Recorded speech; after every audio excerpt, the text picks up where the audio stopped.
Hi everyone, welcome back to Stag Voiceover. My name is Neil Glasgow. So in today's video, I'm going to be talking about microphones for voiceover and what makes a good microphone for voiceover. Now, what I'm not going to do is say go out and buy this. I'm going to go over what I would look for if I was just starting out in a voiceover microphone. Now, there are three types of microphones out there that you would generally look at. The first is a USB mic, which are relatively cheap and you can get away with using them in voiceover, and I'll talk about them in a little bit more detail in a second. You can get a dynamic microphone and a condenser microphone. Now, some microphones are dynamic and condenser, which is optimal, but again, it really does depend on a couple of factors. So, with that in mind, let's get into it.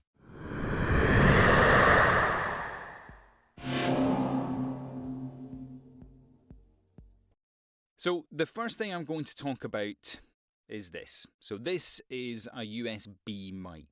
Now, you can pick these up relatively cheaply, anywhere between really 40 and maybe £100, dollars. And they are pretty good starter mics, underline starter. Now, what a lot of people say when you're starting it in voiceover, and you can secure work with a USB mic, there's no ifs and buts about it, you absolutely can. What people say about USB mics is essentially this: they're not professional quality, they're not professional grade, and that really comes down to the frequencies that they pick up. So, frequencies. That's your voice. In layman's terms, it's your voice. You are projecting all the frequencies that your rich and lovely voice can produce. Can that microphone pick it all up? That's point number one. Some of them do it better than others, but they also have to compete with their own frequencies. Now, what do I mean by that? USB mics have everything that a condenser mic would have, utilizing things like a preamp and utilizing other things. And the point of that is that if everything is in here, what it does is it actually generates an inaudible to you hum, buzz. There's power going through that. If you've ever, put your ear to a plug socket, not that you would, but you might hear the power going through that. That's what's happening here. And what you're ultimately looking for in any mic that you're looking for is a mic that has a low noise shelf. And this mic, for example, this is my Lewitt 540S. I will sing to the heavens about it because I love it. But it has a noise floor, not noise shelf, I said that wrong, noise floor of negative 60 dB. Practically inaudible. Wait, if I stop talking, it picks up thing.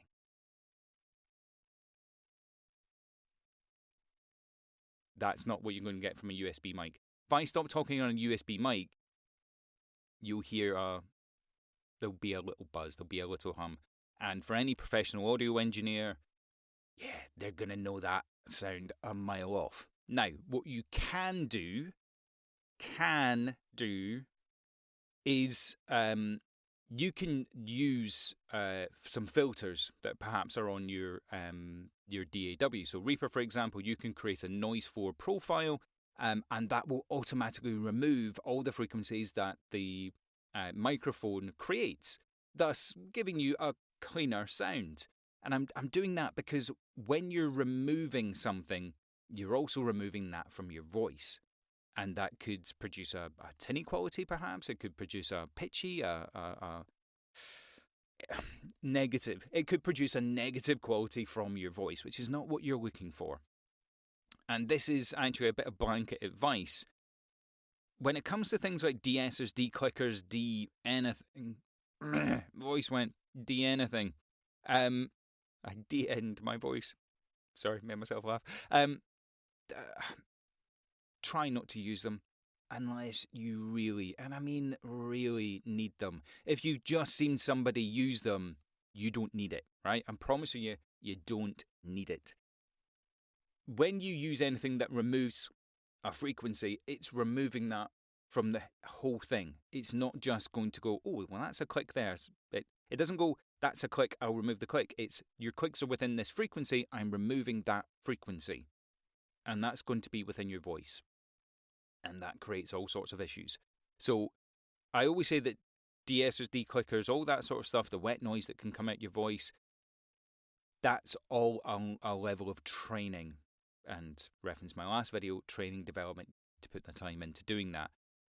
If you've done that and you still have those issues, then by all means look into it and get one of those things. But don't go straight for that. That's not what most voiceover artists would use. So that aside, that's what I'm talking about when we're looking at a USB mic. Now, when we come to something like this, which is a condenser mic, what that says is, if I just demonstrate here, if I do a little click here, that is picking up all those frequencies in front of this microphone. So this microphone is great for capturing everything in front of it. If I do the same thing, hit the mic, sorry. If I do the same thing behind the mic, it picks it up significantly less because there's nothing here to pick it up. Everything goes into the microphone from this angle. And what this requires is an XLR, and then that goes into a preamp. And with the preamp, you can affect your inputs and your outputs and all the other stuff. But what it gives you is a cleaner sound, a more robust sound. And that's ultimately what you're looking for with any mic that you choose. Now, the difficulty in choosing a condenser mic is they are more expensive. And ultimately, it's about your voice.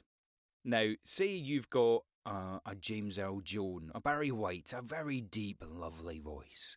You might be looking at a very different kind of mic to what I do. I've got kind of a mid-range voice. I can drop it down, I can go very high. But this microphone works for my voice.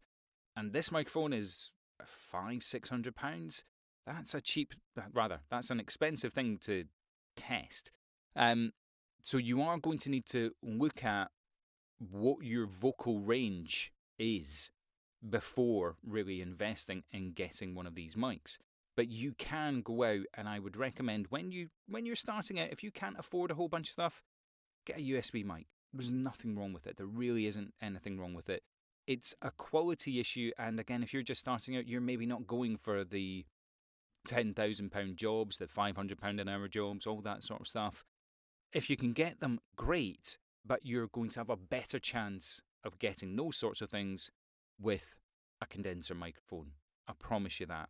When you're looking at a condenser microphone, the things you want to look at are its noise floor, its frequencies that it captures, how expensive it is, and ultimately, is it good for voiceover? That's the important bit. A lot of microphones and dynamic range microphones are great for singers. And that's something you really need to look out for. You can get a great reviewed mic, and actually it's built for a vocalist, not a voiceover. Have a quick look at it, look at the reviews, but that's essentially what you're looking for. If I was going to look at two things, it's range and its noise floor. Those are, I'm counting my fingers here and you can't see, it's range and its noise floor. Those are the things I'm looking for. You want it as quiet as possible, and you want it as robust as possible for your voice. Now, the caveat, and it's the last thing I'll say on this, it will mean nothing if your room that you're recording in is pants. You could get an NT1, you could get a Lewitt, you can get a Sennheiser, it doesn't matter. You could get the most expensive mic that exists on earth. And if your space is pants, it means absolutely nothing. This room works very well because it's well sound treated and I have a good mic. I get good work from that. That's what you need to look for. I hope that helps. I hope that gives you a bit of insight into some of the things that you should be looking for when you're choosing those microphones. Low noise floor and frequency range. Is it capturing as much as it possibly can? I'd rather it capture too much than too little. If you found it helpful, give me a like and subscribe, and again, share on all the social networks. I really do appreciate it when you do that. And remember, you can absolutely be a voiceover artist. See you in the next video.